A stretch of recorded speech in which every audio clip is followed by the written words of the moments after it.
Je suis marié, j'ai 3 enfants. La plus grande a 20 ans, elle travaille sur Paris. Après, j'ai un ado de 14 et un petit de 6 ans. Et on habite à Avignon, en dessous d'Avignon. Voilà. On aurait deviné que c'était en dessous de la Loire. Donc, aujourd'hui, tu es baptisé, tu es à une session de parelmonial, mais ça n'est pas toujours été le cas. Est-ce que tu peux nous dire un peu d'où tu viens ? Donc, j'ai pas eu d'éducation religieuse. J'ai été baptisé à 35 ans. Et en fait, voilà, moi j'avais un papa communiste, donc voilà, l'affaire était réglée. Maman, quand même, avait réussi à glisser une Bible dans la bibliothèque, une Bible illustrée. Je pouvais regarder les images. Et un jour, elle m'a dit, nous, c'est catholique. Voilà. Donc, tu n'as pas eu de quête spirituelle dans ta jeunesse. C'est venu plus tard. Donc, à quel moment ? Ouais, c'est un peu curieux, c'est vrai. En fait, ça s'est produit pour moi quand j'ai signé mon contrat de construction de maison individuelle. En fait, j'avais besoin de me mettre un toit sur la tête. Je ne savais même pas, mais c'était comme ça. Voilà. Et le jour où j'ai signé ce contrat, ça a pris une semaine. Je me souviens sortir sur le palier comme ça, au bout d'une semaine, et me dire « Bon, ben ça y est, tu as fini. Qu'est-ce que tu vas faire maintenant ?» Oui, parce qu'on avait tout, quoi. J'étais avec ma copine, qui est aujourd'hui ma femme. On avait chacun une voiture, un chat, voilà, un travail. Un enfant tout. Aussi, je crois. Et on avait même une fille. Pardon, j'espère qu'elle ne va pas regarder. Je t'aime. Et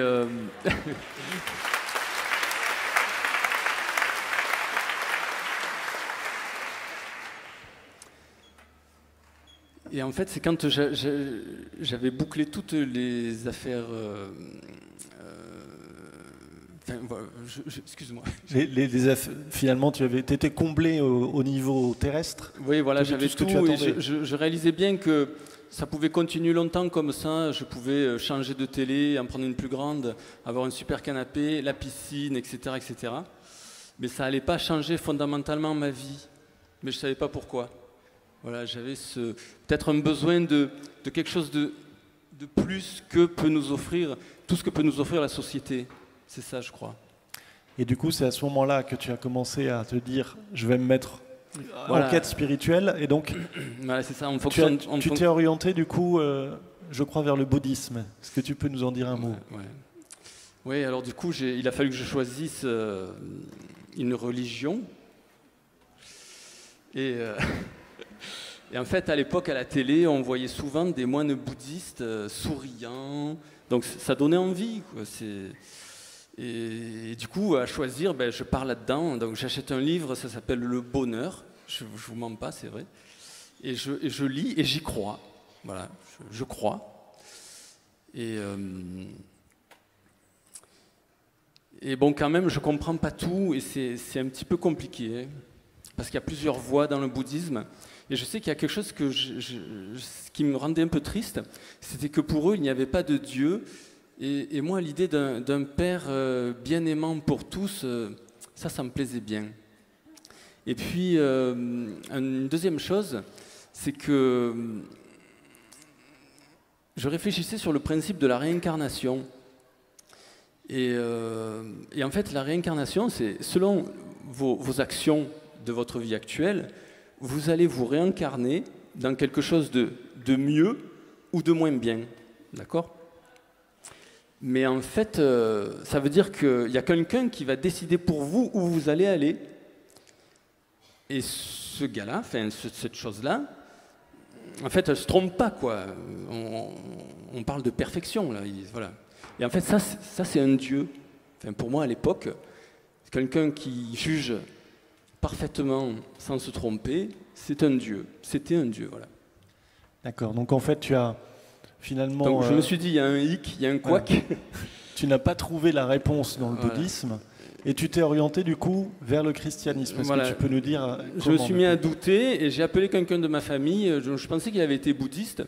Il m'a dit non, laisse tomber, tu vas perdre 15 ans de ta vie. Toi qui as Internet, tu tapes renouveau charismatique.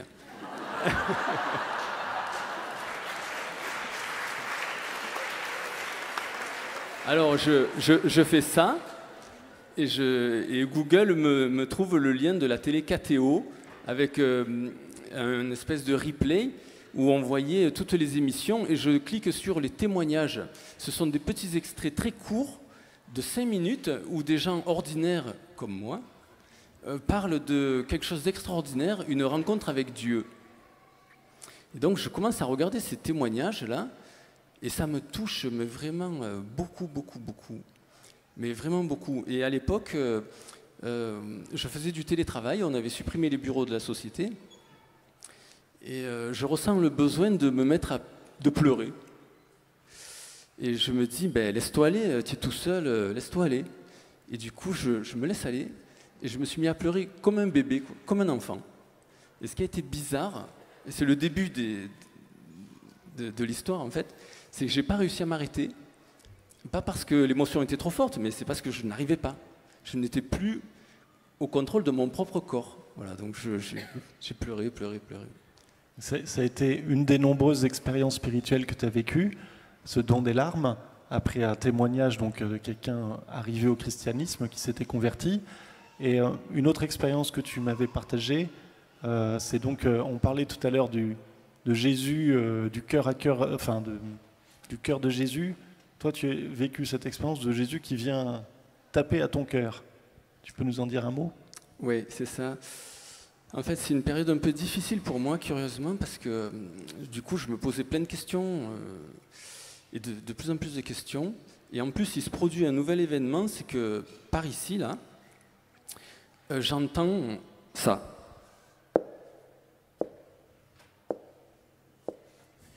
Quelqu'un qui tape à une porte en bois. Et en fait, je n'arrive même plus à dormir. Voilà.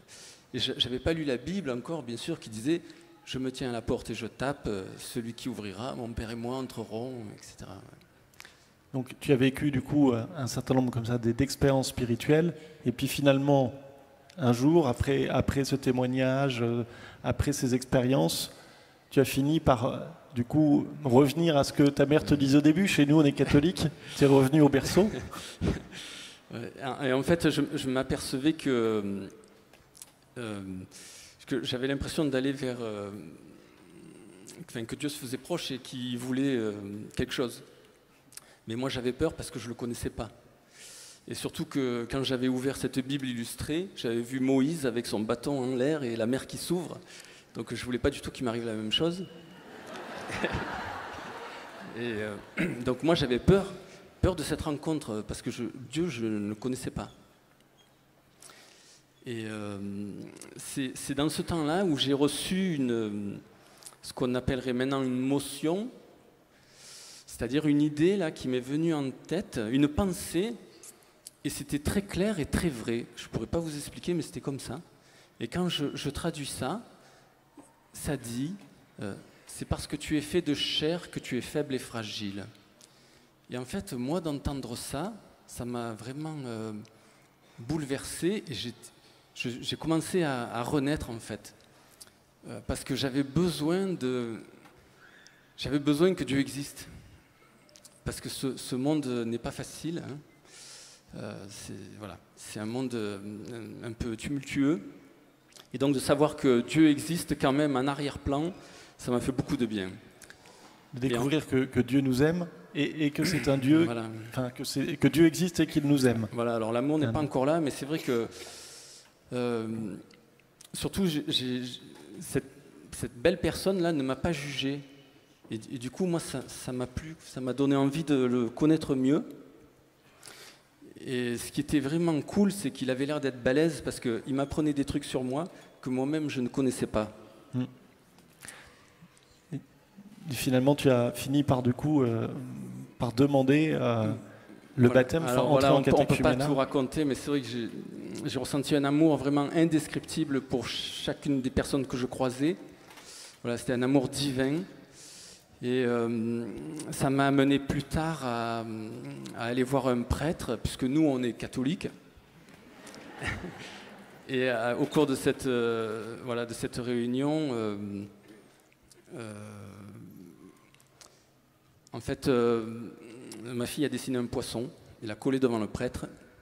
Là, le prêtre a explosé de rire et il m'a expliqué qu'en fait, le poisson, c'était le signe des premiers chrétiens et aussi le symbole du baptême.